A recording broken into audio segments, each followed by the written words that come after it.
Les fêtes de Noël, l'effet domino. Noël approche à grands pas.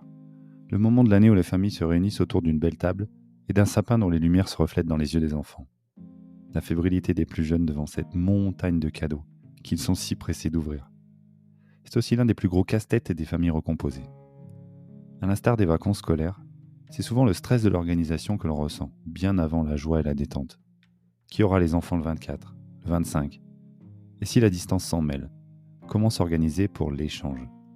Où ? À quelle heure ? En veillant à n'oublier aucun cadeau. Je vois ma chérie organiser ça avec le père des enfants. L'œil sur le calendrier, en tenant compte de leurs propres familles respectives. Et je me dis que ce n'est qu'une première étape. Et ouais, j'ai aussi une famille, avec des branches recomposées.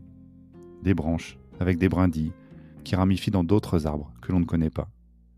Chaque brindille a ses impératifs, ses exigences, sa propre tribu au centre de ses propres préoccupations.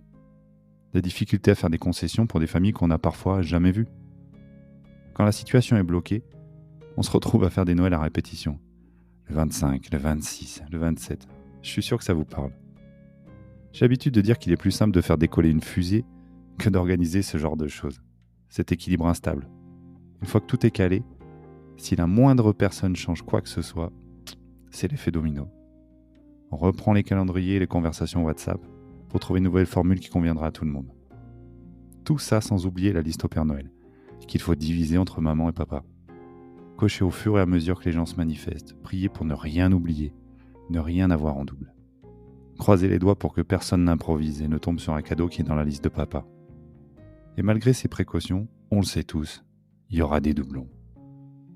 Et les enfants dans tout ça ? Les dénominateurs communs, ceux dont on parle comme s'ils étaient des colis. Je les prendrai le 24, je te les rendrai le 25, tu les récupéreras sur le parking. Dans la même journée, ils peuvent changer de département, de maison, de famille, d'ambiance. Et on leur demande de garder le sourire. Bah ouais, c'est Noël. Que se passe-t-il dans leur tête ? Comment vivent-ils ces passages parfois éclairs d'une famille à l'autre ? Certes, ils croulent sous les cadeaux, mais arrivent-ils à trouver un équilibre dans ce jeu de domino ?